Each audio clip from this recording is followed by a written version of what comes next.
احنا على الخط ابونا، سعيد بمقابلتك من جديد في الحلقة الأخيرة من حوارنا حول مفهوم القانون في الغرب وفي الإسلام.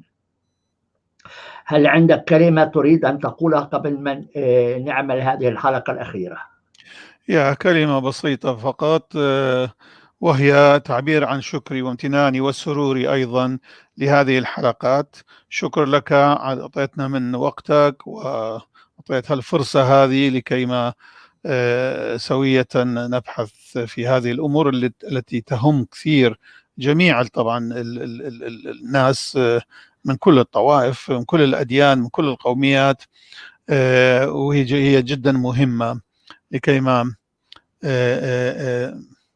لتنوير الناس في هالأمور هذه الحقيقة. وأنا جدا سعيد وأشكرك جدا. هاي اللي أريد أقوله، وعندي أمل أنه بالمستقبل أيضا تكون لنا مواضيع جديدة اللي ممكن أن نبحثها، خاصة أنه بعض الذين تدخلوا وكتبوا كان يرغبون هالشيء هذا أن يستمر، وجدا يعني يقيمون هالشيء هذا بأن يكون هذا الحوار بين إنسان مؤمن مسيحي ورجل دين نقول، وبين واحد رجل آخر هو علماني، هو ما أقدر أقول ملحد، ولكن لا يؤمن بها العقائد هذه، ولو أنه عندك أنت تعريف للإلحاد خاص بك، أنه يقول حسب القاموس العربي من ألحد هو الذي مال عن القطيع أو غيرها. المهم الإلحاد أيضا بالمصطلح المعروف عند الجميع. يعني هذا الشيء أريد أن نكمله يعني، ونستمر في هذه الحوارات اللي هي مفيدة لنا وللمستمعين والمشاهدين. شكرا. شكرا لك على كلمتك الطيبة، ونترك ربما للمشاهدين يقترحون المواضيع اللي يحبوا ندرسها. أنا اقترحت إنه نعمل عن الزواج المختلط، بس ربما عندهم موضوع آخر. أنت قلت أيضا ربما موضوع المقابر. ربما بنعمل حلقات عن الفن التشكيلي، الصور والتماثيل، قصر التماثيل عند المسيحيين والمسلمين واليهود، أو حتى موانع الأكل. صح. شو ممكن ناكل، شو ممكن ما ناكل، لأنه ما في منا إلا يأكل. جميل. فهو يعرف اللي يقابله هو يأكل شو. صح. يعني مش كل الناس بياكلوا نفس الشيء. فشو الموانع دول؟ من وين اجت هاي الموانع؟ كيف نحل هذه الموانع؟ كيف حلتها المسيحية؟ شيء الموانع عند اليهود، شيء الموانع عند المسلمين. شفت علي؟ إذا يعني مفيدة، هاي مفيدة، مواضيع مفيدة، مواضيع عملية يعني تمس الحياة اليومية للناس يعني. إيه، فنحن نترك للمشاهدين يختاروا بين هذه المواضيع أو مواضيع أخرى تدق على بالهم. ما يصعبوها علينا، ما يصعبوها علينا يعني. موافق جدا، فكرة جميلة، فكرة علشان نشركهم في الحوار. أولا بدي أشرب على صحتك وعلى صحة جميع المشاهدين. ألف عافية. وفي الخمر الحقيقة كما يقول. ألف عافية، ألف عافية. الحلقة اليوم هو يشوف كيف الغرب يواجه المشاكل اللي يطرحها الإسلام. أنت تعرف أن عدد كبير من المهاجرين المسلمين أجوا لبلاد الغرب. القاعدة في الإسلام هي التالية. القاعدة في الإسلام بموضوع الهجرة غريبة جدا، إنه ممنوع للمسلم يسكن ببلد الكفر، ممنوع إلا في حالة الضرورة. وأنا كتبت كتاب كبير عن الهجرة، مفهوم الهجرة في الإسلام، والقرآن يعني في ما أظن حوالي 20 آية عن الهجرة. إيه يعني ده موضوع الهجرة. وأنت تعرف الإسلام بذاته مبني على التقويم الهجري. صحيح. فالهجرة هي مفهوم أساسي في الشريعة الإسلامية. وأنت تعرف حتى داعش كانت تقول للغربيين هاجروا من الغرب وتعالوا عندنا، لأنه ممنوع أنتم تسكنوا بين الكفرة. صحيح. وحتى يعني مو فقط هيك، ممنوع تندفن بمقبرة الكفرة. يعني هاي مواضيع جدا شائكة. لكن في حالة الضرورة يحق للمسلم يجي لدول الغربية، وأصلا حتى لو تفتح الأبواب ما يظل حد في بلادنا. صحيح. صحيح. يعني تبدأ من الرئيس المصري السيسي لملك المغرب، لربما حتى نتنياهو بذاته يترك البلاد ويروح سوداي يتعب بحاله في المشاكل كلها الحاصله. فالمسلمين يعني اذا جو على دول الغرب بيقولوا لهم ها لازم تلتزموا قواعدكم، تلتزموا بمبادئكم، يعني ما بتقدروا انكم تتعاملوا بالغرب كانكم غربيين. والمسلم عامة مشان يكون مسلم حقيقي لازم له 3 أشياء. أولا رئيس الجمهورية يكون مسلم، رئيس البلد، يعني الحكومة تكون مسلمة، لذلك الإسلام دين الدولة. وثانيا القانون لازم يكون إسلامي. وثالثا القاضي لازم يكون مسلم، لأنه هدول ال3 بيسمحوا لك أنك تعيش على الطريقة الإسلامية الحقيقية وتشارك في الحياة الإسلامية. ولهيك الغربيين المسلمين بيجوا هنا بيقول لك احنا والله بدنا نخلي ملكة انجلترا اليوم يوم من الايام تصير مسلمة ونلبسها الحجاب. في ناس قالوها. ليش؟ لانه عندهم لازم يكون مسلم رئيس الدولة، ما يقدر يخضعوا لرئيس دولة اللي هو مش مسلم. وثانيا هم تعرف في انجلترا وهيك صاروا يفتحوا محاكم ليهم،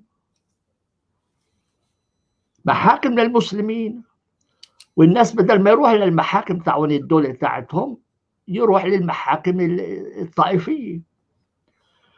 ومو فقط هيك، يرفضوا يطبقوا القوانين تاعون البلد. وحتى في مناطق مثلا في انجلترا مكتوب عليها منطقة شريعة. منطقة شريعة. ايوه في انجلترا. يعني في انجلترا هذه المنطقة لما تدخلها لازم تخضع للقوانين الإسلامية. وفي فرنسا في مناطق بسموها المناطق المحررة أو المناطق المؤسلمة. يعني مكتوبة علنا.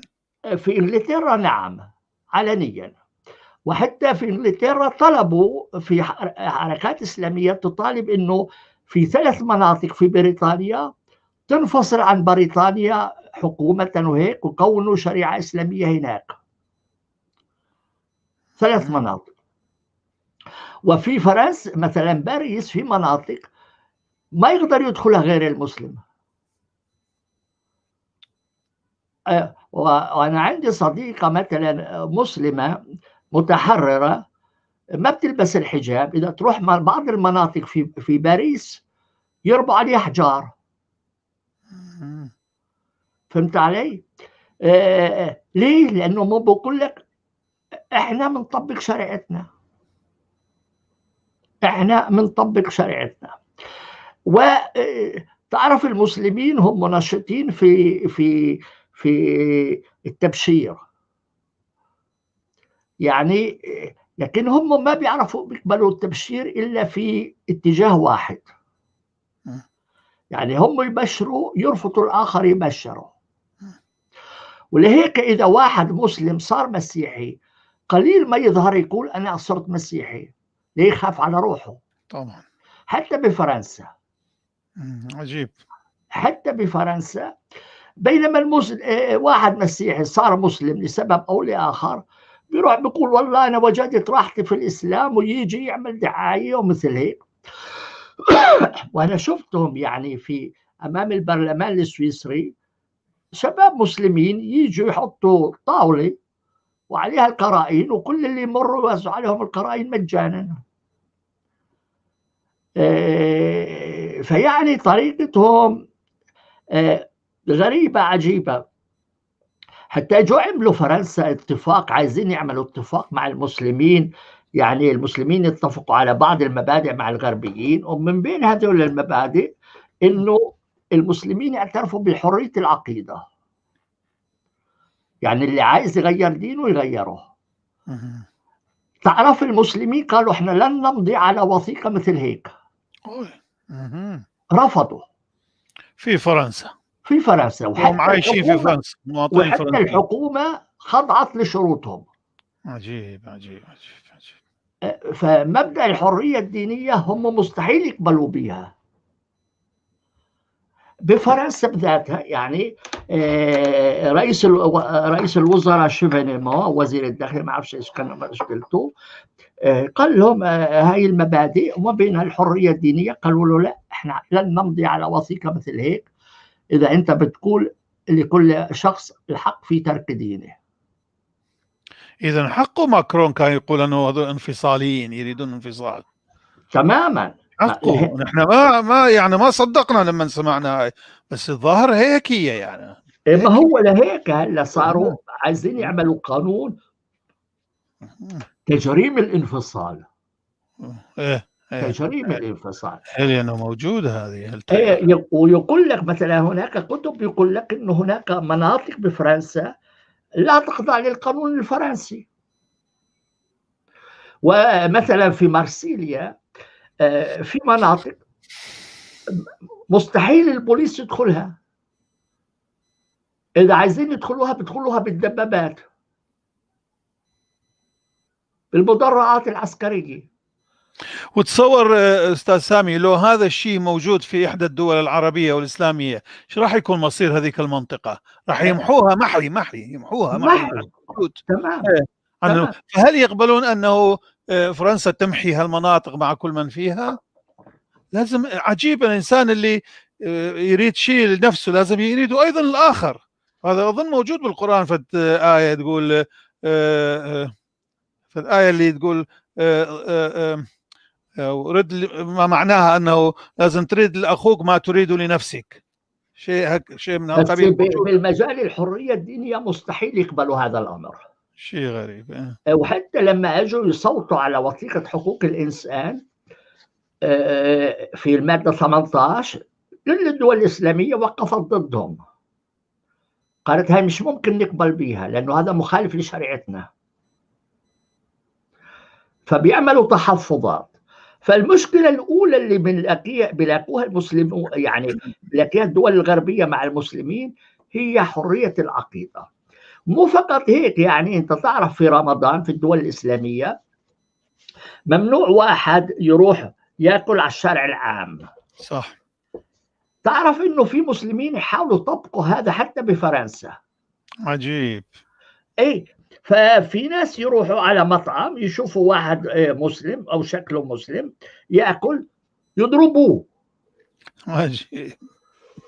وأنا رحت مرة فنلندا كان هناك صوماليين ماخذين اللجوء السياسي، وانت تقول هاي فنلندا يعني بلد بارد ربما الناس عقلهم يهدوا شوية. لا، هذول الصوماليين يروحوا المطاعم في رمضان وكل واحد يأكل برمضان يضربوه. فقالوا شو انتوا جايين تطلبوا اللجوء عندنا ولا جايين تعملوا شرطة عندنا؟ لا جايين غزو يتغزونا. ايوه فهي مشكلة. بيجي بعدين موضوع الزواج. المسلم مثل ما انت تعرف هو يحق له ياخذ مسيحية، اما يا ويله المسيحي اللي ياخذ مسلمة حتى في الدول الغربية.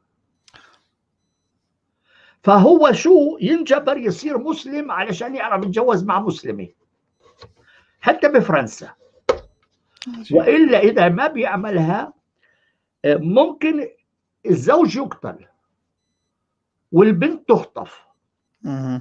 وانا اتذكر في احدى طالباتي كانت حليوه هيك يعني، بس انا كنت عايز اجربها. هي مغربيه ان تدرس عندي في فرنسا. قلت لها بتعرفي يا بنت، انا يعني مغرم بيكي، ودي اتزوج معك. قالت لي مستحيل. قلت لها ليه؟ قال اهلي يرفضوا. قلت لها ما القانون الفرنسي يسمح بالزواج. قال صحيح، لكن انا اذا خيرت هختار اهلي. وعندي اصدقاء يعني مسلمات يعني تزوجوا مع مسيحيين، لكن قطعوا كل علاقاتهم مع اهلهم، وحتى غيروا رقم تلفوناتهم وعناوينهم ودنياتهم علشان يعرفوا يعيشوا. فهذا موضوع الزواج في مشاكل، احنا حنتكلم في هذا الموضوع اذا اراد مشاهدينا على المشاكل اللي تطرح في موضوع ده. وانت تعرف حتى هنا في سويسرا عام 1874 كتبوا في الدستور الدين ليس مانع للزواج. 1874. ليش؟ علشان ما كان مشان المسلمين، كان مشان كاثوليك والبروتستانت. طبعا لانه موجود في اللاهوت الكاثوليكي ايضا، لا يمكن الزواج المختلط، ما يقبل. انت تعرف انا تزوجت مع واحده بروتستانتيه، احكي لك قصتي. فاحنا تزوجنا مدني، وبعدين كلها نروح زواج ديني، يلا مثل الناس ارضاء لعائله زوجتي. انا كاثوليكي بس هي بروتستانتي، لكن ما عندي حد هون من عائلتي ما اقدر كل يا مره اروح للزواج عند الكاثوليك. قلت له لا، انا يعني بتنازل، بنروح عند البروتستانت. فقالت لي انا والله اللي عايز يزوجني هو قسيس، هو اللي عمدني. حلو. قلت لها خير وبركه، زين. فاخذتني معاها، رحنا عنده سلمنا عليه وحكينا له هيك هيك هيك. فابن الحلال بدا يحكي قصه حياته. طالع من عائله فلاحين وبيرسم شجر ومثل هيك. بعدين بيقول لي طيب سامي، ممكن تحكي لي عن حياتك؟ قلت له انا ما جبرتك تحكي لي عن حياتك.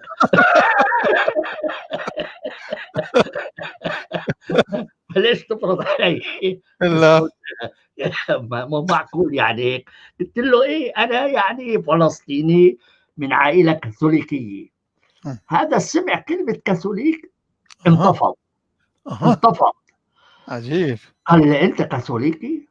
قال لي قلت له قال لي مستحيل ازوجك. قلت له ليش؟ طلعت عمراتي، قلت لها هذا القسيس الطيب اللي حكيت لي عنه كيف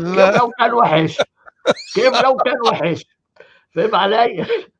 قلت له ليش يا قسيس؟ ما انا امي كانت دائما تقول اني انا كويس، وقالت انا ولد طيب. فيقول لي لا، لانه تعرف انا خايف انك ترجع للبيت وتقول لها البابا حكى هيك، البابا بتاع روما حكى هيك والكنيسه قالت هيك، وتصير مشاكل وينتهي بطلاق. وانا ما بدي ازوج ناس ينتهوا بطلاق. فانا قلت له يعني انت عندك مشاكل مع البابا؟ قال لي قلت له انا كمان عندي مشاكل مع البابا. تصور لما سمع الكلمه هاي غير رايه بالتمام. قال لي خلاص ما دام عندك مشاكل مع البابا مثلي بزوجك. واحكي لك نقطه اخرى ضحكه حلوه. واحد تليانيه بدها تتزوج مع واحد مسلم من ماسيدونيا، وهي كاثوليك وهو مسلم. وهي بدهاش تسمع كلمة محمد في الكنيسة في الزواج، وهو بدوش يسمع كلمة عيسى. جت المرأة بتتصل بي بتقول لي شوف احنا عايزين واحد رجل ديني زوجنا، بس لا يتلفظ لا باسم محمد ولا باسم عيسى. غريب. قلت لها هاي شوية صعبة علي، هاي صعبة علي، وأنا شو بدريني؟ إلا فشو بتقول لي يعني ما عندك قسيس كويس؟ قلت له والله متذكر واحد قسيس هو أصله مسلم من أصل هندي، وهذا حباب كويس ولطيف جدا، اتصلي فيه وقولي له سامي أعطاني عنوانك.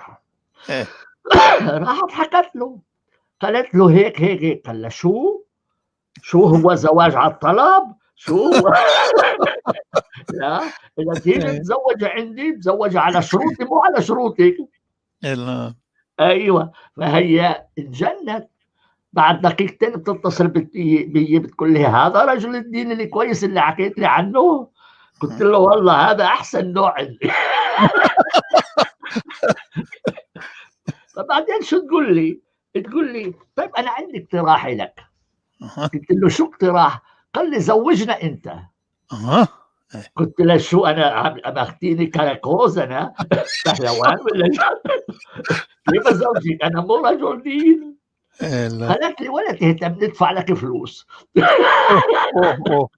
قلت لها لا لا لا، هاي مزحة. هاي مزحة، لا لا لا لا لا، روح دوري على غيري. بعدين قالت لي ما انت تعرف والله انا غلبان. بتقول لي مسكينه تليانيه. قالت لي غلبان مش عارف كيف ادبر حالي مع هذا زوجي المسلم، ومش عارف كيف ادبر حالي مع اهلي.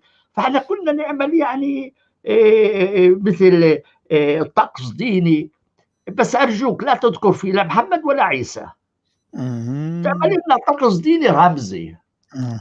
قلت لها بعد كلام يعني اتفقت معها يعني انا بحب التليان.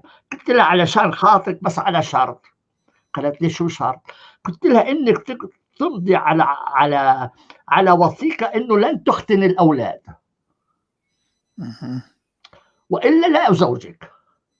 فبعثت لها الكتيب تاعي عن الزواج المختلط قبل 3 أسابيع او 4 أسابيع من الزواج. بتقول لي ها احنا حجزنا قصر كبير وهنعزم كل جماعة زوجي وكل جماعتي من إيطاليا. قلت لها بس شوفي احنا بنخليها بالسر، ها بتعملي لنا فضيحة. لا حيصوروا كلهم. قلت له والله هاي فضيحة عليها شهود. قلت لها بس بتتذكري انت قلت لك انا ما بزوجك الا اذا وافقتي انه ما تختنوا الاولاد.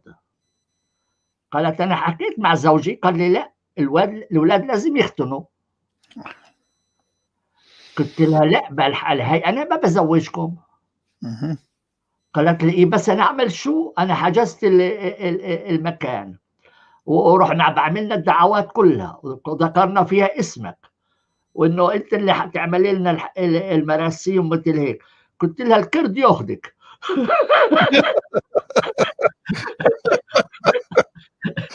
انا كل انسان عنده شروطه، انا اعطيتك شرطي مو معجبك فهم علي؟ في مره واحده ثاني واحده مسلمه بدها تتزوج مع واحد ثاني غير مسلم، اظن مسلم مثل هيك، بس ما بدهاش رجل الدين. ما بعرفش ليش بتتصل بي بتقول لي انت شو رايك احنا بندفع لك السفر راحه جاي لباريس وتيجي تزوجنا. هل انت امام؟ قلت لها انا مو فقط امام انا نبي.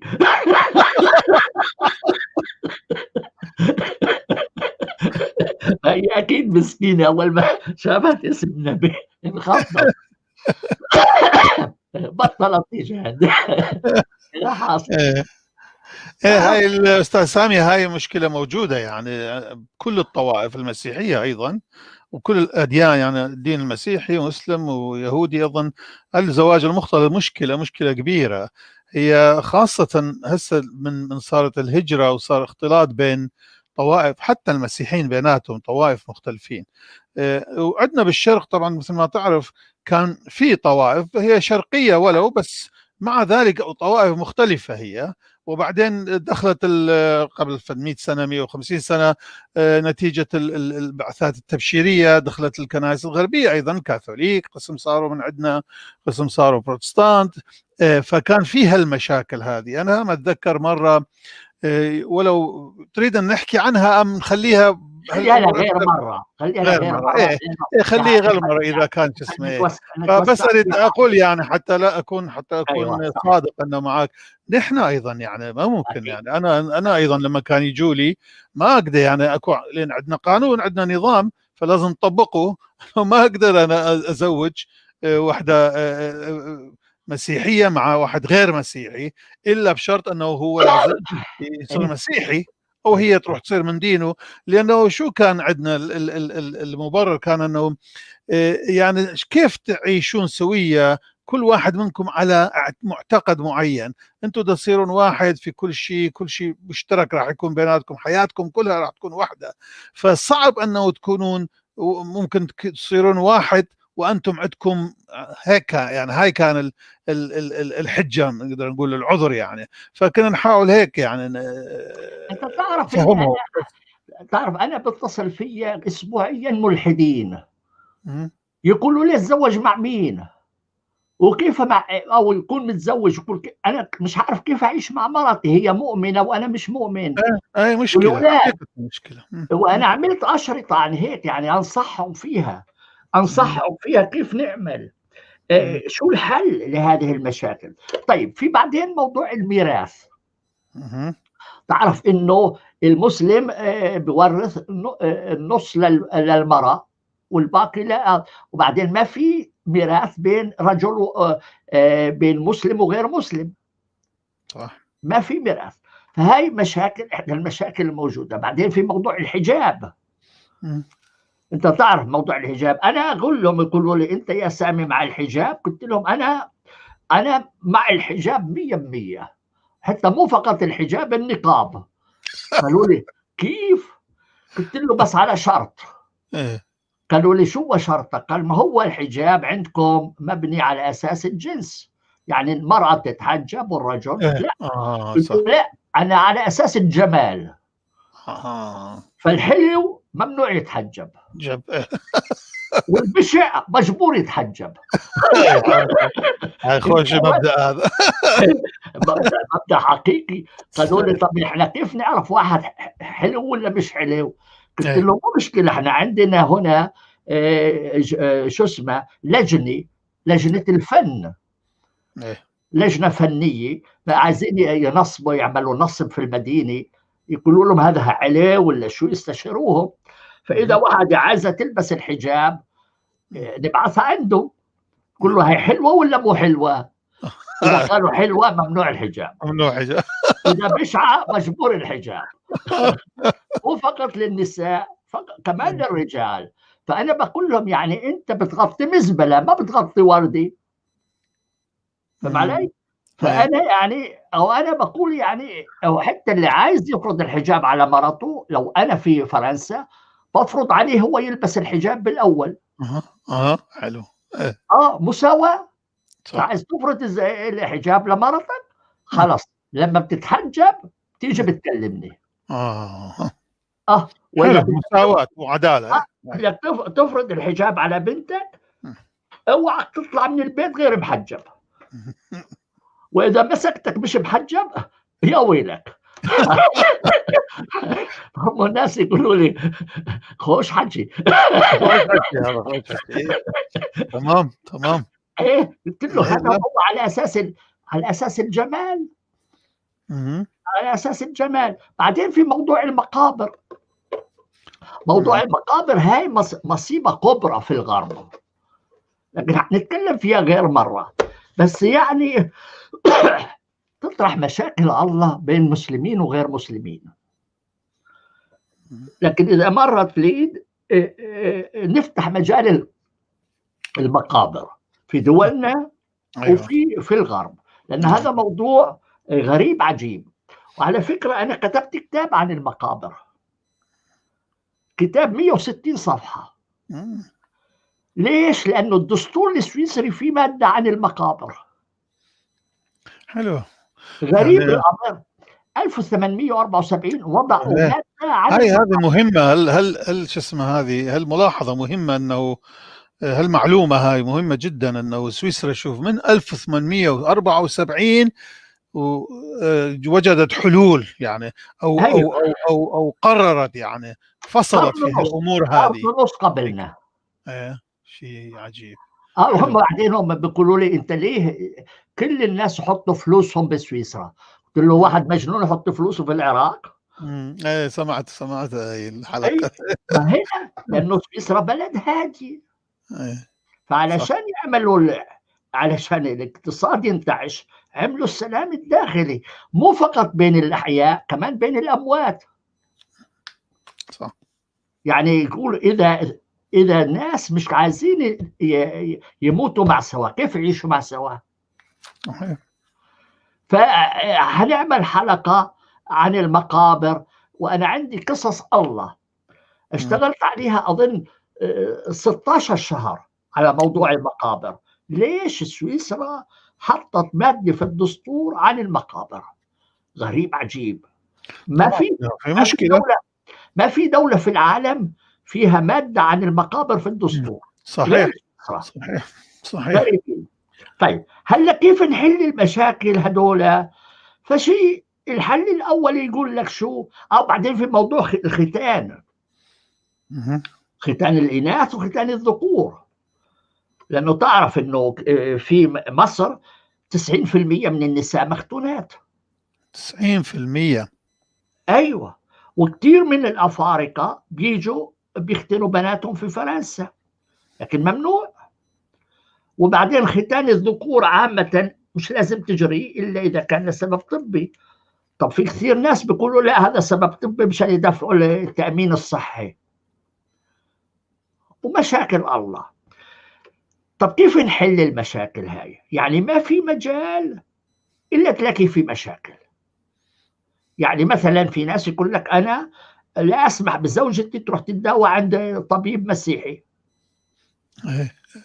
طب ونداوي فين؟ أو لا أسمح ابني يأكل على طاولي عليه خنزير. ومشاكل الله لا تنتهي. لا أسمح لبنتي تخرج مع واحد مسيحي. يعني الحقيقة أستاذ سامي، واحد لما يفكر في هالأمور يسمعها وشوفها، يعني هالقد مشاكل تخلق هالأمور هذه، يحاول أن يقول يعني الدين صار سبب، بدل أن يكون سبب لوحدة الناس بيناتهم، للسلام، للسلم الاجتماعي، صار سبب للتفرقة، صار سبب للتناحر. ومع أنه يعني ضد الهدف الدين، مثل ما نحن نقول الدين هو هدفه انه سلام محبه بين الناس. اشوف بس صارت أبونا كله كذب، أبونا كذب بكذب، مو صحيح. الدين أساسه هيك. الدين هو نظام. أبونا الدين هو نظام، والنظام هي مجموعة تعمل النظام على صالحها. موافق معك. المصطلح الدين نفسه، كلمة الدين صح هي هيك. أنا أحكي عن الإيمان، يعني الإيمان بالله، الإيمان يعني أنت بتتعشم أبونا، بتتعشم. ما أنت بذاتك قلت الدين صار بالعكس هو سبب اختلافات، وهذا مو من اليوم، من زمن الله لليوم. لأنه ليش الدين هو تسييس الإيمان، نقدر نقول. أنا أقول هيك. يعني الدين هو كنوع تسييس، يعني سووا مؤسسة. الدين الناس عملوه مؤسسة من أجل مصالحهم، بعض الناس حتى يسيطرون. ما هو مش ممكن. أبونا بالقانون الروماني بيقول حيث هناك مجتمع هناك قانون. طبعا لازم. والقانون ممكن يكون ديني، ممكن يكون وضعي. مجتمع بلا قانون ما بمشي. فأنت بتحط قانون، بس القانون هذا ممكن يكون يعني يخلق مشاكل. هو على أساس دين ولا غير دين، بس ممكن يخلق مشاكل. فهم وجدوا حلول. طيب هلا شو المشاكل، شو الحل هنا؟ انت لما تتكلم مع المسيحيين او مع هذول يقول لك احنا، وتروح حتى البابا صاحبنا بنديكتوس هذا وغيره، شو بسموه، هو اسمه ايه البابا الحالي؟ فرانسيس. انا نسيت اسمائهم. الحاصل فشو اسمه، يقول لك الحوار الديني المسيحي الاسلامي. طيب أنا أبونا أنا رحت ياما رحت حوارات، الشيء الوحيد اللي استفدت منه هو الأكل والشرب والسفر بس. غريب. ايوه ايوه. يعني أنا ما شفت منهم شيء، مم. وكل مرة أتداخل أتكاتل معاهم، مم. أقول لهم يا ناس في مشاكل حلوا لنا إياها، أقول لك اسكت. مم.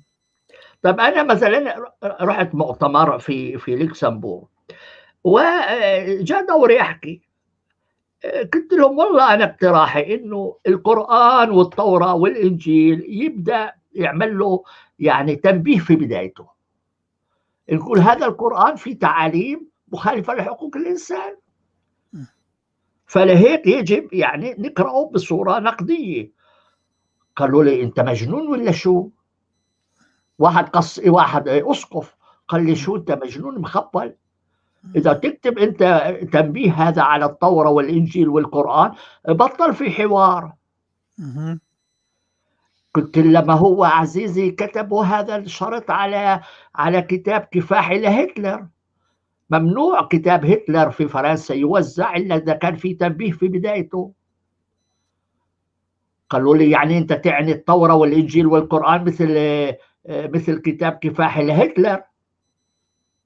قلت له يعني تعني أقل ولا أكثر خطر؟ قالوا لي أنت زودتها. أنت زودتها. ثاني يوم الصبح على الإفطار رجل دين مسيحي بكلي، أنت مو مسيحي، أنت مو مسيحي. قلت له ليش؟ قال أنت شو الكلام اللي حكيته؟ قلت له أنت بتحب الكذب ولا كيف؟ فاهم علي؟ قلت له بتسترجي تقول لي أنا مش مسيحي وأنا من بلد المسيح، مو عيب عليك؟ الحاصل فيعني الحوار الديني ما عندهم مش مبادئ يمشوا عليها، ادهن لي بدهن لك. لأنه إذا أنت حكيت كلمة ما بتعجبهم ثاني مرة ما بيعزموك. صح.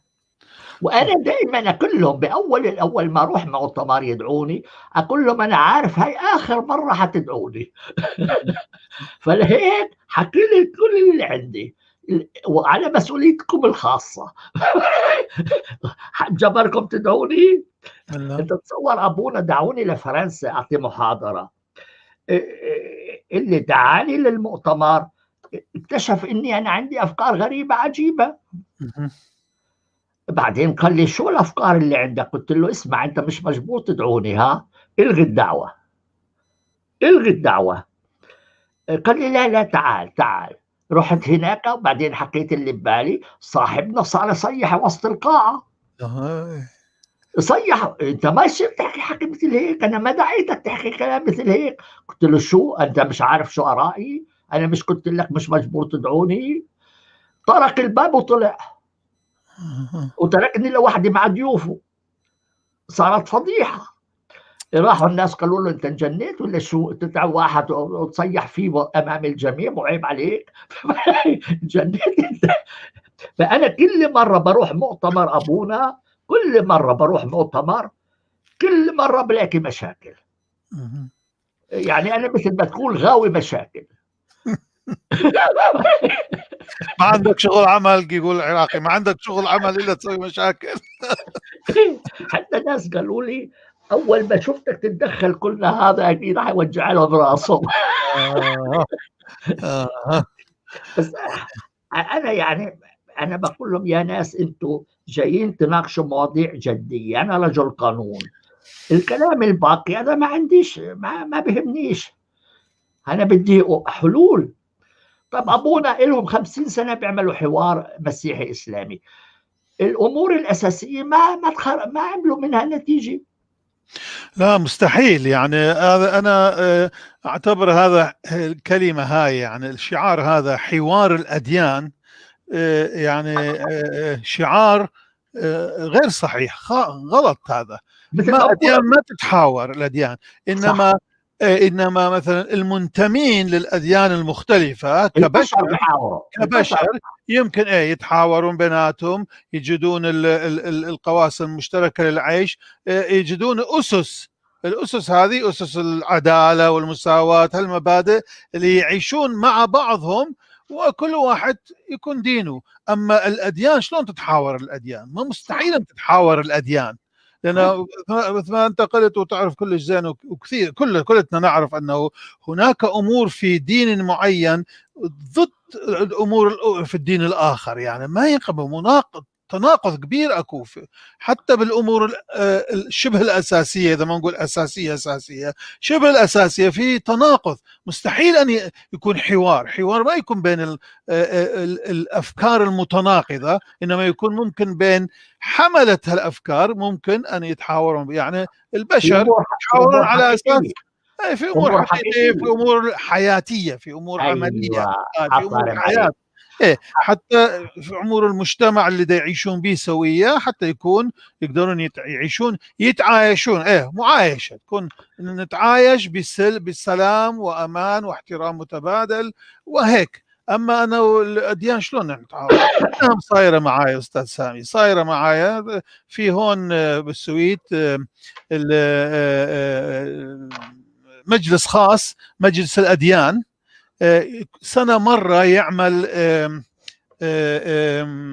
لقاء أو حوار الأديان، بالضبط حوار لمدة يومين، كل الأديان يعني أديان مختلفة.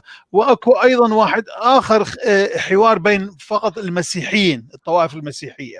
مرة أنا رحت دعوني لهالمؤتمر هذا، وكان كاثوليك طبعا، والكنيسة السويدية هي كنيسة لوثرية، هي بروتستانتية ولكن سموها لوثرية، لكن لأنها كانت كاثوليكية بالسابق سنة 1500 الجيل الخامس عشر الملك سواها جوستاف، صارت لوثرية، لكنها أبقت على بعض الطقوس الكاثوليكية يعني. المهم فكنا نتحاور بدوا يحكون انه حوار نحن الحركه المسكونيه تعرفها، ايكومينيزم.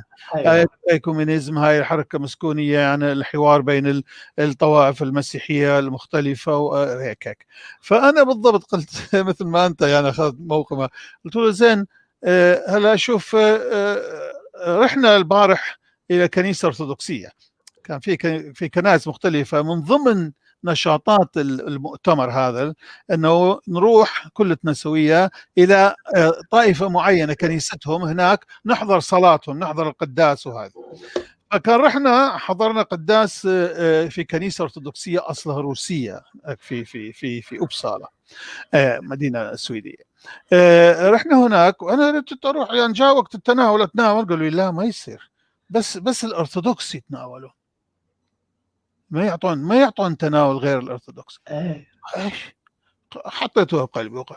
من رجعنا بالاجتماع قلت لهم انا اظن اقول لكم شيء كان قاعد حتى بطريرك يعني رئيس الكنيسه السويديه وغيره وكل ممثلين كنائس مختلفه، قلت لهم انا اظن هالاجتماع مالنا هاي اجتماعات يعني ما هي حوار، هاي بس مجاملات دبلوماسيه، يعني مثل ما يعملوا ناس دنيويين، احنا دينيين على اساس بس مجاملات بيناتهم، يقعدون يحكون يشربون ياكلون وكل واحد يروح بيته. قلت له فماكو فائده منها. قال ليش تقول هيك؟ قلت له طبعا، شو انا رحت اليوم كان على اساس قداس ونتناول ونشترك كلنا في جسد المسيح اللي يوحدنا. شوف قالوا لا ما يصير، بس كيف يكون نحن نمنع جسد المسيح؟ من احنا حتى نقدر نمنع جسد المسيح عن بعضنا؟ كل واحد اللي يريد يتناول لازم يتناول بغض النظر عن طائفته وغيرها. ولا قلت هاي كلها هباء، هذه هباء شو اسمه هالاجتماعات هذه كل تضييع وقت هذا. ايه قالوا لا مو نحن ما في عندنا بعد ما صارت بيناتنا فول كومينيون يسموه بالانجليزي، فول كومينيون، يعني اشتراك كامل. قلت شو اشتراك الكامل؟ من يعمل الاشتراك كامل هذا؟ يعني المسيح نفسه اللي نؤمن به ما كافي، ما هو ضمان انه نحن نشترك في كل شيء؟ قال الا لازم رؤساء كنائس هي بالتوقيع مالهم ما راح يحللون المسيح او يحرموه. كيف؟ ما تدخل في عقلي هذه. تعرف انا عندي رجل دين، اخوي رجل دين مسيحي، اجى مره راح عمل قداس هنا، جاء عندي عمل قداس في الكنيسه كاثوليكي. اخذت بنت صغيره بنت صغيرة، قلت لها نروح نحضر القداس تاعه. بعدين فجأة راح غير ملابسه، لبس ملابس الطقس الديني. قالت لي ليش غير ملابسه؟ قلت له هاي ملابس الصنعة. ملابس المهنة، هاي ملابس المهنة. وبعدين اجى وقت التناول، فانا رحت تناولت، وبنتي قالت انا باجي معك. فبنتي عمرها 6 سنين بكل اخي بالعربي امام الجميع، بقول لي هل هي عملت المناوله الاولى؟ قلت له يعني شو؟ قلت له يعني شو؟ قال ما اقدر اناولها اذا ما عملت المناوله الاولى. قلت له شوف، ناولها واسكت. بالعربي مسكين. بعدين قال لي انت خجلتني، جعلتني خالف تعاليمي. قلت له ابونا هو اخوي الاصغر، قلت له شوف اخي، اللي يروح عند البدو ياكل من اكلهم. لا في امور نحن ايضا طبعا عندنا المذاهب المسيحيه المختلفه حقيقه. حقيقه الحاصله. هلا ايه المواضيع؟ ايه الحل الاخر؟ الحوار الديني قلنا هذا ما له معنى. المعنى الثاني هو الحلول التشريعيه. يعني الدولة لازم تفرض على المجتمع. يعني قلت لك اليهود عندهم قوانينهم الخاصة، وبفرنسا ما كان عندهم الجنسية الفرنسية. نابليون قال له انتوا شعب جواسيس، قال له هيك انتوا شعب جواسيس، انا ما اقدر اسويكم بديانتكم تخليكم مواطنين. فجمع 70 واحد مثل المجمع اليهودي، وسكر عليهم الباب واعطاهم اسئله. قال لهم اذا تجاوبوا عليهم اعطيكم الجنسيه، ما تجاوبوا عليهم ما لكم جنسيه. فمساكين شو يعملوا؟ جبرهم غصب عنهم. نفس الاسئله اللي طرحها عليهم ممكن تطرحها للمسلمين، على كل واحد. يعني بغض النظر احنا ما ضد المسلمين، كل واحد يجي للدول هذه لازم، انا مقايلها مرات كثيره في اجتماعات الكهنه هون عندنا مع السويدين، انه لازم كل واحد يجي يمضي على تعهد انه يقول هون النظام هو هيك هيك هيك هيك. انت اذا تريد تعيش في هذا البلد وتكون يكون لك كل الحقوق متساويه مع البقيه، لازم انت تقبل هالامور هذه، لازم تتبع هذه التعليمات، والا ما ممكن تندمج ويا هالمجتمع هذا. انت تكون دائما كشيء غريب على المجتمع. فلازم تريد هذه اوكي، ما تريد تفضل روح شوف لك غير مكان اللي ممكن اللي تطابق افكارك وعنه. هاي يعني مو بس للمسلمين، انا اقول للجميع، حتى للمسيحيين نفسهم، حتى لليهود البوذيين والكونفوشيين، لكل واحد يجي. انت تجي على بلد لازم تتبع قوانين، الا اذا كانت طبعا القوانين هذه ضد الضمير. بس ما في هيك شيء في الدول المنفتحه العلمانيه، لانه ما تميز بين الدين، ما تميز بين افكار. فهي مليحه، يعني شيء محايد. نكون محايدين، لا نكون متحيزين لا الى دين معين، ولا الى قوميه معينه، ولا الى لغه معينه، ولا ثقافه معينه، ولا ايديولوجيه معينه. تمام، حتى نقدر نعيش. فهالدول هذه نحن لازم نكون ممتنين انه لها هيك قوانين، لها هيك قوانين. ونحن نريد نجي نخرب، كل واحد من عندنا يريد يفرض قوانينه بها، او انه نتميز، يعملوا لنا قوانين خاصه بينا. حتى نحن المسيحيين، يعني الطوائف المسيحيه كل واحد لا نحن رجال ديننا هيك لازم يطالبون انه يكون لهم معامله خاصه او قانون خاص او نظام خاص. بهالصيغه هذه المجتمع راح يتفكك، المجتمع راح يكون منقسم. تمام، ينقسم، يكون يعني معناته يكون هناك تمييز، يعني هنا معناه عدم مساواة. وانت دائما تقولها وكلنا نعرف انه الديمقراطي او النظام الغربي العلماني مؤسس على المساواة، ايجاليتي. تمام، الثورة الفرنسية ايجاليتي، فراترنيتي، المواطنة بالتساوي للجميع، الجميع متساوين بالحقوق والواجب. نحن عندنا موجودة هذه، بس شعار الجميع متساوون في الحقوق والواجبات، ولكن مثل ما قلت بعدين يقول لا دين الدولة هو فلاني، الأساس التشريع هو فلاني. وين تساوي؟ لا، وين التساوي؟ هذا يعني ضحك على نفس، ضحك على الذقون مثل ما يقول. انت تعرف ابونا هنا هنا أنا حصلت على الجنسية السويسرية. عشان تحصل على الجنسية السويسرية لازم 3 موافقات. الموافقة على القرية، لازم قرية تقبلك. ثانيا مقاطعة تقبلك، وبعدين الحكومة الفيدرالية تقبلك. واكو اساس عن القبول. وكل واحد بيعمل لك امتحان، فتروح على القرية يناسبهم كل يعطيك الجنسية، ما يناسبهم كلك دور على غيرها. يعني مزاجية هي مسألة ولا لا في لا قوانين بس. قوانين. يعني مثلا واحد مسلم جاء على الاجتماع تاع القرية، قدموا له خمر أبيض، قال أنا بشرب خمر أبيض لأنه مسلم. بيقولوا له لا، احنا ما بنعطيش الجنسية للي ما بيشربها، لأنه احنا عايزين حياة اجتماعية، انت مش اجتماعي. صارت بس مو يعني دائما. انا قلت لهم شوفوا، انتم سالتونا اسئله غريبه عجيبه. انا لو محلكم، لما مسلم يجي ياخذ الجنسيه السويسريه اقول له هل تسمح بنتك تتزوج مع مسيحي؟ ان قال لا، ما تعطيه الجنسيه. ومو فقط هيك، لا تعطيه لا الاقامه ولا اللجوء السياسي. يعني تخضعوا للقوانين. انت عايز تضيع يعني قلت له نعطي مثل واحد. هلا انت عايز تسوق سياره، لازم تعمل تمارين، تتعلم في المدرسة كيف تسوق السيارة. وفي السويد وبسويسرا بيسوقوا على اليمين، هو يقول لك لا أنا بدي أسوق على الشمال. ولك يا عمي ما بصير، أنت لازم تسوق على اليمين، تعرض البلد للخطر. قال لا أنا بدي أسوق على الشمال. فالحالة هاي ما نعطيك إذن للسواقة طبعا. في تعرض البلد قوانين للخطر. انه مثلا اكو مناطق ما ممكن تقف بيها، حتى لو يسوق على اليمين اوكي، مناطق ما ممكن تقف فيها، لا انا يعجبني اقف هون لانه قريب. ما يصير أيوة تمام.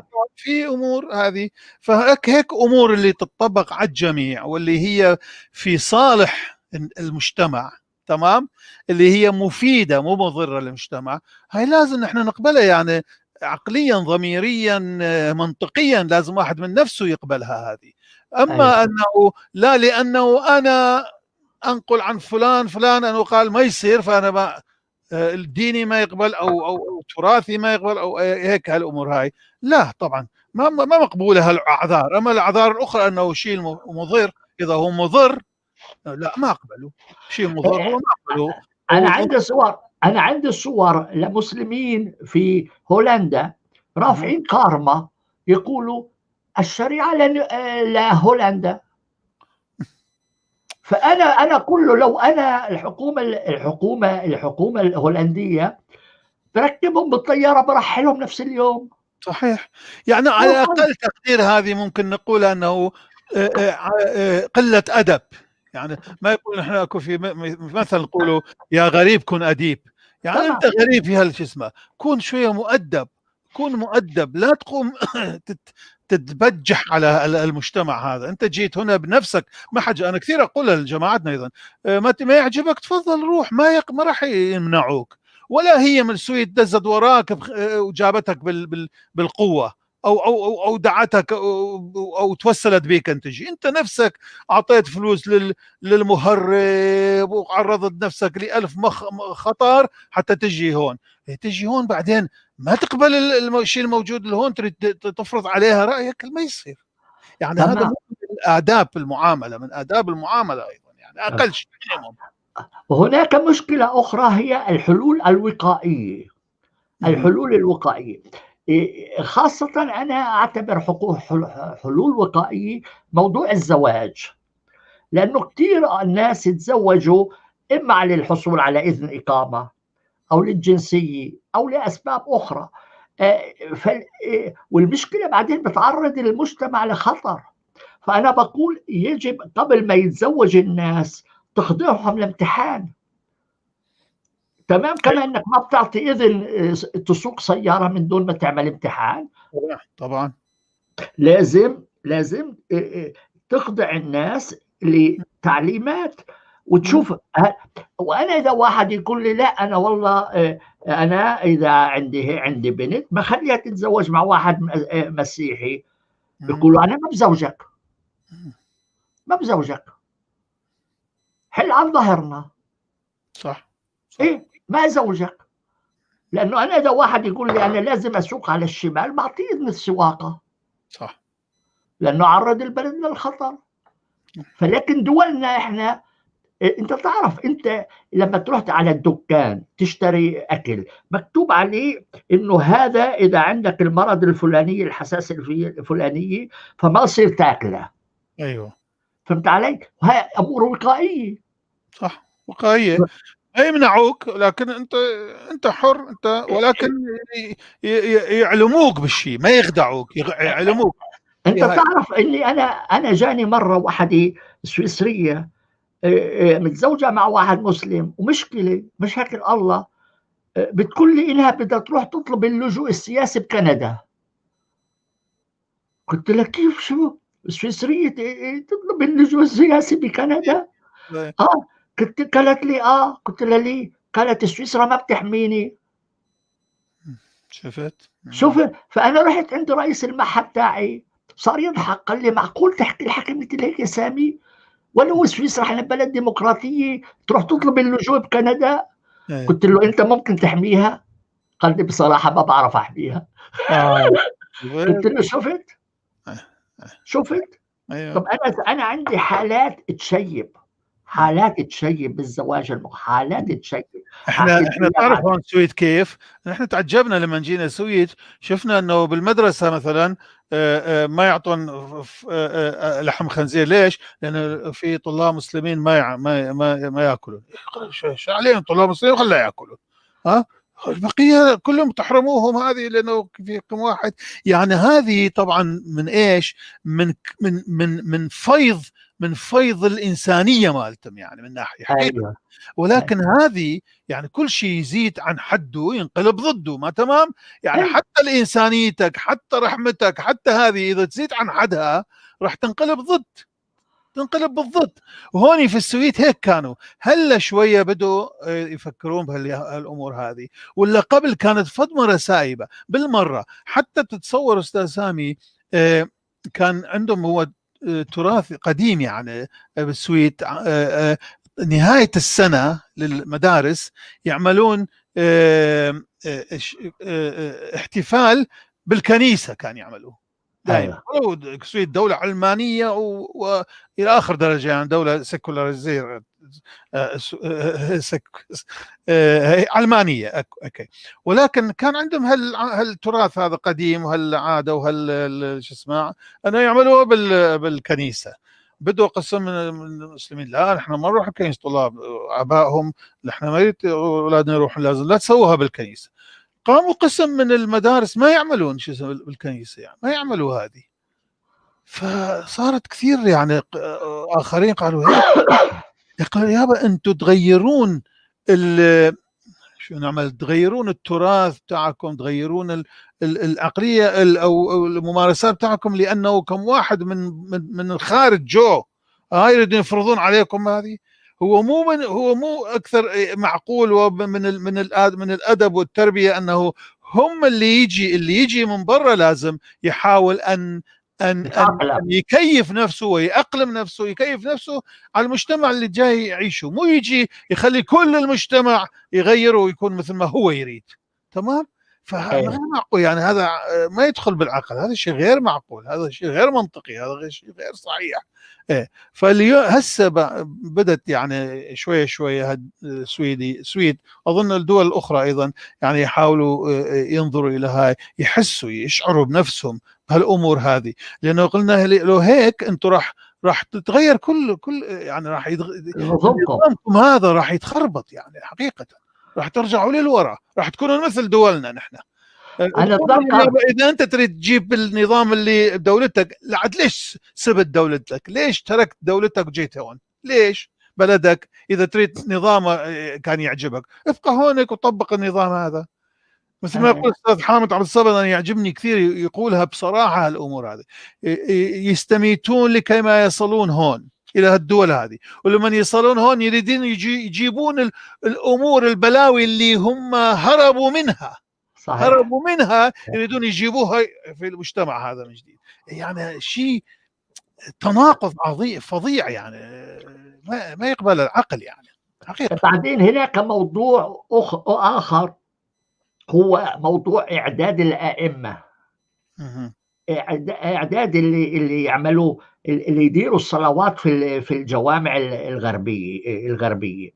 ما بيحكوا اللغة تاعون البلد، وأوقات فيها لعنات ومسبات وسط الصلاة، رمي الأطفال، رمي الأولاد نسائهم، يتم أطفالهم، وحكي مثل لعنات. فأنا أقول إنه الدولة يجب أن تسعى لتكوين أئمة من منطقة، مش تجيب لي واحد إمام من السعودية، مش تجيب لي إمام من المغرب. مرة أنا كنت في مؤتمر مثل هيك، شفت واحد جاييني من الصعيد، أنا فكرت إنه بيفتكر إنه كرنفال. شو القصة بتاعتك أخي؟ اتأقلم شوية يعني، مو تجيني ملابس الصعيد. شو الحاصل؟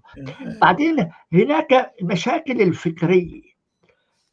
الفكرية احنا طرحناها الحلقة السابقة، انه ليش المسلمين ما بيقبلوا يتأقلموا؟ لانهم هم بيعتقدوا انه الله هو اللي بيقرر. فإذا أنت بتعتقد إنه الله اللي بيقرر، الله ما بغيرك، الله بذاته ما بغيرك، فهنا ضرورة فلسفيا تأدلج الناس. فلسفيا يعني أنا بقول يجب تغيير مفهوم الوحي، تعليم الناس إنه الوحي مش كلام الله للناس، لكن كلام الناس عن الله. هذا بيفرق كتير فلسفيا، لأنه إذا أنت قلت هذا كلام الإنسان عن الله، فمعناته ممكن تغير القانون. أما إذا بتيجي تقول لي لا الله قال هيك، طب إحنا شو كيف بدك تغير الوضع؟ مستحيل المستحيلات. فأنا أقول يجب أن نعلم في جامعاتنا الغربية وفي المدارس إنه والله هذا الكلام اللي إحنا تعلمناه بصغرنا، غسيل المخ، ده كله خربطة بخربطة. يجب تأهيل الناس فلسفيا وعقليا. إذا بيجيني واحد بيقول لي الله أمرني بهيك، الله أمرني بهيك، الله أمرني هيك، بقول له أخي الله تاعك ده حطه بعلبة وارميه بالبحر. شوية قوية هذه. إيه الله ما يغلب. أما أنه شيء غريب. لا بس لأنه المشكلة إنه هو يعتقد حر، بس المشكلة لما إنه في الاعتقاد مرتبط بشريعة، هنا المشكلة. يعني بيقول لي لأنه الله قال لي هيك أنا أمنع بنتي تاكل برمضان، أنا أمنع بنتي تطلع بلا حجاب، أنا أمنع بنتي تتزوج مع غير مسلم، أنا أمنع بنتي تروح بركة السباحة مع الآخرين تسبح، أنا أمنع بنتي تروح برحلة مع الطلاب ذكور وإناث. أنا فيقول له مين ليش هيك؟ أنت تعرف بإيطاليا واحد ما أعرف من وين جاي يقول لك أنا أرفض إنه بنتي تتعلم موسيقى في المدرسة. عجيب يقول لك ليش؟ قال لأنه الموسيقى في الإسلام حرام. فبالحالة هاي تقول له شو؟ تقول له مين قال لك هذا الحكي؟ مين كذب عليك الكذبة هاي؟ كل الإمام قال لي هيك، امسك الإمام بهيك وارميه ببلده. صح، ما في حل غير هيك. أنا تعرف مرة رحت شفت وزير داخلية فرنسي، قلت له بس أنا مش فاهم عليك كيف المسلمين بيحتلوا شارع في باريس وبيقعدوا يصلوا فيه وبيمنعوا السير فيه. بالشارع يصلوا، بالشارع يمنعوا السير. قال لي وانا شو اعمل؟ كيف احل المشكله؟ قلت له انا بحل ب5 دقائق. قال لي كيف؟ قلت له انت يوم الجمعه الصبح بتجيب سطل بول خنزير وبترش الشارع من اوله لاخره وبتكتب اشاره انه نظفنا الشارع ببول الخنزير، ما حد يدخل الشارع بعد اليوم.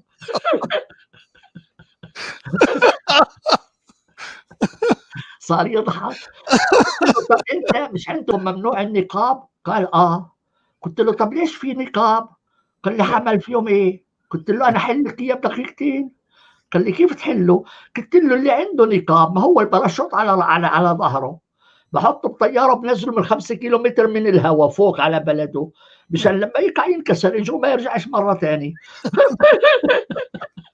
هاي حلول، هاي حلول من طرازنا نحن، طراز عندنا. ايه ايوه ايه هي، ايوه.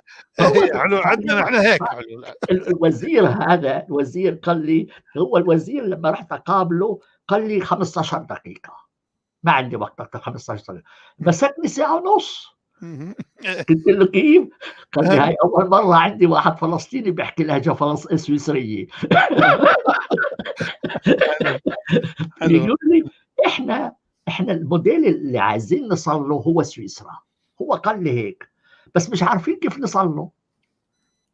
هو قال لي بذاته، قال لي احنا المثال الاساسي اللي عايزين نصل له يوم من الايام هو المثال السويسري، بس مش عارفين كيف نصل له.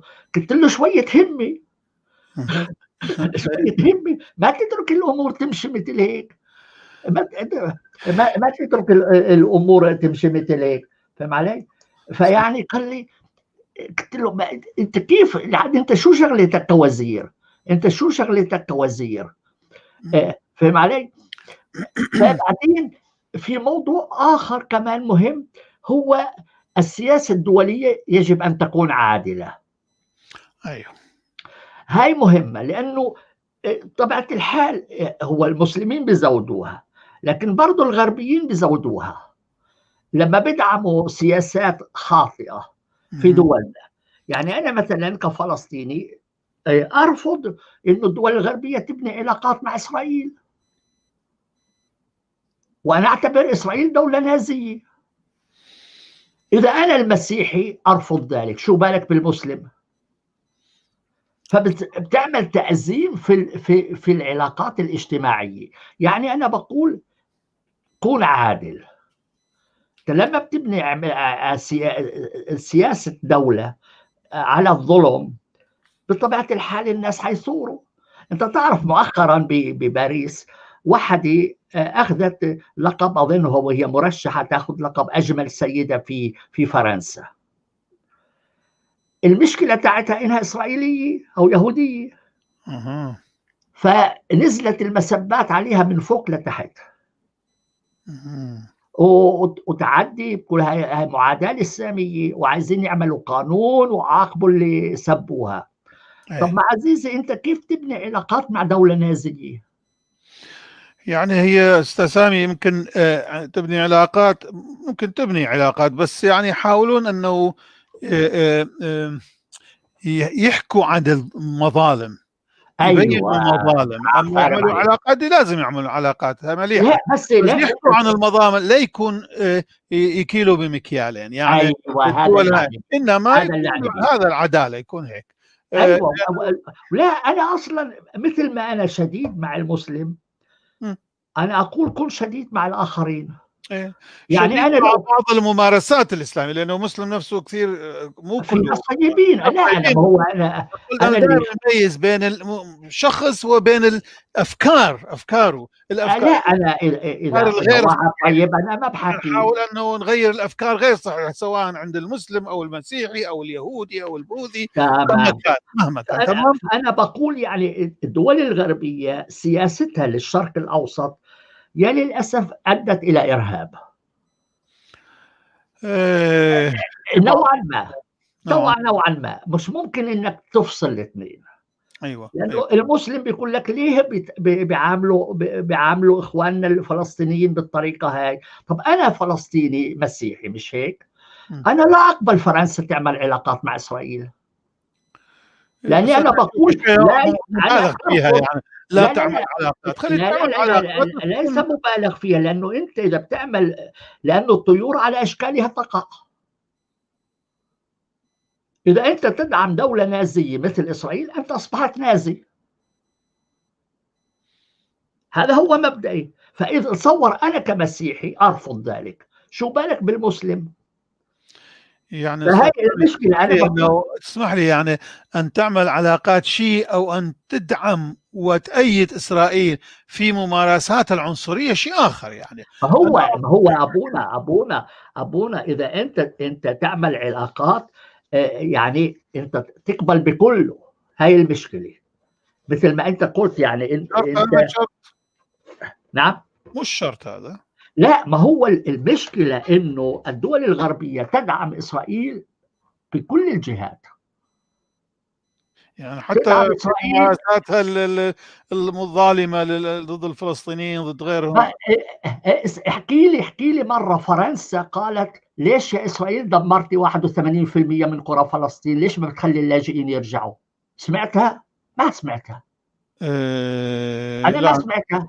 أنا ما سمعته نفسي، بس أنا أعرف أنه الدول الغربية يعني ما توافق إسرائيل في كل ما تعمله ضد منيح، بس هذا ظلم، هذا ظلم، ولا عمري سمعته. ودائما شوف، دائما تقول أنه الضفة الغربية لازم ترجع للفلسطينيين، لا، بس والدولة عمرهم ما دولة تكلموا عن فلسطينية. اللاجئين. أبونا عمرهم ما تكلموا عن لكن اللاجئين. رجوع اللاجئين كلهم يعني أمر مستحيل أستاذ سامي. أبونا ليش لعد كل اليهود ولكن بحق لهم يرجعوا لكن لكن أبونا؟ لكن لا، خلي يكون تعويض.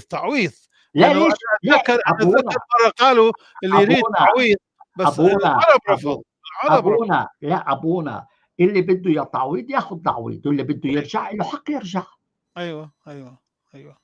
مش كلهم حيرجعوا. لا بس طبعا. أنا ما عمري ما سمعت الغرب يتكلم عن حق العودة. عمري وهم ما سمعته. عبالهم لو يقولون حق العودة يعني معناها كل الفلسطينيين لازم يرجعون. طيب، لو وماله رجعوا وين؟ وماله وين؟ لا، وماله وماله وين وماله. يا طب مكان ما ليش في. ما طب في. ليش بنته لترامب يحق لها تيجي؟ هي فرد وحده لا وتزوجت. بخصني فرد ولا مليون، إيه. فرد ولا يعني مليون. أنا أظن اللي لها حق، إذا لها حق لغيرها، إلى غيره، إلى غيرها له حق. ما يصيرش تعطي حق لواحدة بنت ترامب وابن البلد تمنعه يرجع. طيب يا أبونا بدي لازم أسألك يكون سؤال. هناك تفصيل عن اسمع، الأمور، تفصيل كامل. كل أبونا، عندي سؤال. هل سمعت الغربيين بيتكلموا عن تدمير عمواس؟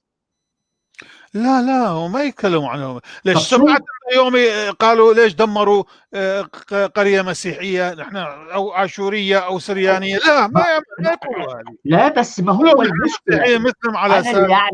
أنا بعني في أبونا إنه سياستك الخارجية يجب أن تكون سياسة عادلة حتى لا تثير البغض الناس. هذه هي النقطة هي تاعتي. طبعا عدالة، أنا معاك. هذا اللي يعني بيه. والعدالة هذا اللي والعدالة يعني بيه. أما عدالة إنك توزيعية، عدالة تسكت اجتماعية، عن جرائم إسرائيل، سياسية. تسكت عن جرائم إسرائيل اليومية، مم. تسكت عن جرائم إسرائيل يومية، وبعدين تقول والله أنا ضد الإرهاب. ما أنت بتدعمي دولة إرهابية. أنت بتدعمي دولة إرهابية وتدعمي دولة نازية. فكيف أنت هتعملي سلام مع الآخرين؟ أنا بذاتي مسيحي أرفض. أنا مسيحي أرفض.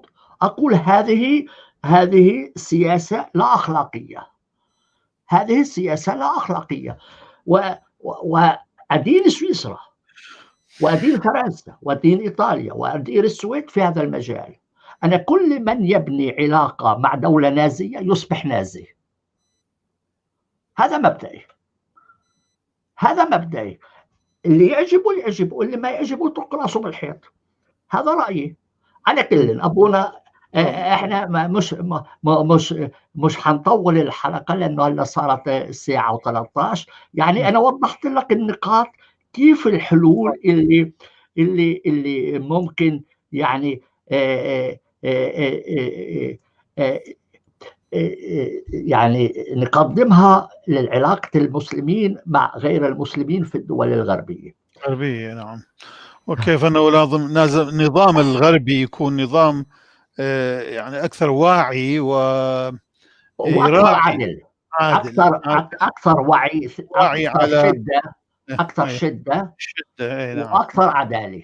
نعم، صح صح. هذه هذا النقطة. يعني أنا بقول مش ممكن أنت تتهم الآخرين بالإرهاب وأنت بنفس الوقت تدعم دولة إرهابية. بس هل يوافقوها في كل في إرهابها؟ ما أظن. على كل حال هذا ما يعملون، هذا ما يعملون أبونا، هذا ما يعملون. أنا أشوف الغرب أنه يتساهل كثيرا مع دولة إسرائيل النازية. أنا أعتبر الغرب متساهل كثير مع دولة إسرائيل النازية. هل سمعت دولة غربية تنعت إسرائيل بأنها دولة نازية؟ لا، لأنه إسرائيل تعرف شلون تتعامل مع الدول الغربية. أما من ما خصني، ما خصني أبونا ما خصني. للأسف العرب كلهم أبونا ما دخلني، يتعاملون مع الدول هذه. ما دخلني، أنا ما دخلني. إسرائيل تتصرف كدولة نازية، إسرائيل تتصرف كدولة نازية لأنها تقصي الآخرين، لأن على أساس أنهم هذول ليسوا مثل هتلر كان أقصى اليهود، هم بيقصوا غير اليهود.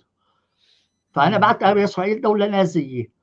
على كل أبونا الله يهدي الجميع. أيوة. أنا إحنا حننتهي بالحلقة هاي، وإن شاء الله الحلقة القادمة نترك المشاهدين يختاروا الموضوع اللي يريدون. شو يكتبون المشاهدين، نحاول أنه هاي. على فكرة، على مسألة أنه كثير من المسلمين يجون لهالدول هذه، يجون ويريدون أنه يغيرون الدول هذه، يأسلموها. أتذكر مرة كان في مقابلة مع أبو قتادة، كان يسموه، ما أعرف إيش كان اسمه، في إنجلترا. كان أيوة أعرف قتادة.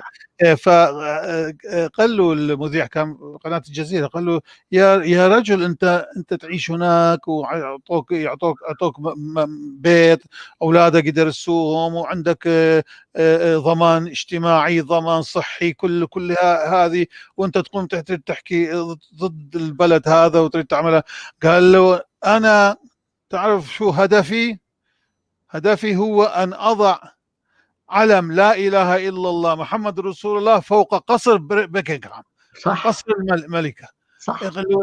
هل هذه من العدالة؟ هل هذه من إيه؟ نحن هاي عندنا أمر هذا من الله، أنه يجب أنه دين الحق. شفت هاي مشكلة. زين أنت شلون تعيش مع هالبشر هيك، مع إنسان هيك يفكر؟ هل هي المشكلة؟ هذه هي خاصة في بلد حرية. هي حريته، مثل ما يقول حامد عبد الصمد، حرية هالبلدان هذه. كثير ما هم سمحوا للأجانب، ما أقول بس مسلمين، للأجانب بأنه يستغلوا الحرية هذه من أجل أن يضربوا أسس الحرية. صح. أيوة. ويغيروا هالمجتمع الحر، مجتمع العلماني، يعملوا مجتمع أيضا مغلق، ومجتمع تمييزي عنصري، مثل ما هي المجتمعات اللي جو من عندها، هم هربوا منها. هذا ما يقول. أنا يعجبني كثير. وهنا أيضا من جديد أبعث تحية إلى الأستاذ حامد عبد الصمد، اللي أنا كثير أجله، ولو هو أيضا مو مؤمن، مو ديني، وعلى كل حال ايش ما كان. بس المهم انا الومه لحامد عبد الصمد، وكما الوم الاخ رشيد، انهم ابدا ما انتقدوا اسرائيل. لانه ما صار فرصه. لا ابونا، هذا عذر، هذا عذر اقبح من ذنب. انا اقول يعني مو من حق العمل، هو حق على كل انا ابديت رايي، وانت طبعا انت حر الممنوع عنده حق. كل واحد حر. انا ابونا بقول للعور اعور بعينه، ان كان يهودي ولا مسيحي ولا مسلم. ايوه طبعا. انا لا افرق. عور بس طبعا ما اريد ان يعني حتى الاعور ما لازم كثير تقول له لا، بس يعني انت عارف العباره، عيره يعني ما نعير يعني بهذا المعنى، يعني الحقيقه يجب ان تقال. ايوه حقيقه. نعم. انا دائما اقول ان نسمي الامور بمسمياتها. تمام. ما اقول الواحد هو يظلم اقول له انسان عادل، ليس مثل عداله فلان، عدالتك تملق، وهذا نفاق. يعني نقول الامور نسمي بمسمى. انا اتفق معك جدا. احنا مع الاسف الشرقيين هيك استاذ، من اجل كثير محسوبيات فيه، كثير خاطران ما خاطره. مثلا متربين نحن من صغير، لا انسان كبير اكبر منك بالعمر ما يصير تقول له انت تكذب، حتى لو يكذب. كيف كيف يعني ولو كبير؟ بالعكس هذا هو اكبر مني، لازم هو اكثر ما يكذب مني. انا اذا صغير ما افتهم، يمكن اكذب، يمكن اغلط. هو اكبر، المفروض انه لا يكذب. لا ما يصير تقول له كذبت، لا عيب عيب، شوف هذا عيب عيب عيب وما عيب وخاطران، وهذا مثل ابوك، وهذا فلان، وهذا كبير، هذا منصبه هيك، هذا رتبته هيك، هاي فلان، كل هالامور هاي. بعدين الحقيقه تداس بالارجل وتمشي تسعى تروح هيك. والانسان والمظلوم يمشي تحت الارجل، وانتهى والظلم ماشي. لانه لا ما يصير تقول هذا اكبر، هذا تعرف منه، هذا فلان، هذا كبير، هذا ايش، هذا رئيس، هذا رجل دين، او هذا امام، او هذا قاس، او هذا مطران، او هذا فلان. ما في، لازم لا يكون، لازم تكون نسميها مثل بمسميات. مثل سيدنا يسوع المسيح لما كان قال قولوا لهذا الثعلب لهيرودس انه هيك لانه شاف انه هيرودس يعمل مثل يمكر ماكر. قالوا لا، هذا مكر، ولو انت ملك ايش ما كنت مكر، المكر هو مكر. صديقي هذا القسيس اللي كان مسلم صار مسيحي قال لي أنا بتعامل مع الناس على هذا المبدأ، إذا واحد داعس على إجري بقول له أتحاور معك لما ترفع إجرك عن إجري. ما أقبل إنك تدعس على إجري وتقول لي أحاورك إيش ما ينفع. هذا مبدأ جميل مبدأ جميل. أنا أقول له ارفع إجرك عن إجري ونتحاور. أما تدعس على إجري مستحيل. على كل أبونا، أنا جدا سعيد إن عملنا هذول الحلقات مع سوا، 5 حلقات عن آمل إنه المشاهدين استفادوا منها. على كل وأنا سعيد جدا أكثر، وأشكرك كثير كثير. وإلى اللقاء. أولا بعيد الميلاد، أتمنى لك عيد ميلاد سعيد وراس سنة مجيدة، وإن شاء الله تحل السلام على جميع بلاد العالم. آمين آمين آمين. وأتمنى لك أيضا وعائلتك كل السلامة والصحة روحا وجسما ونفسا، وتكونوا دائما سالمين إن شاء الله. تسلم أبونا. سلام للجميع ومع السلامة. أشكرك، مع السلامة.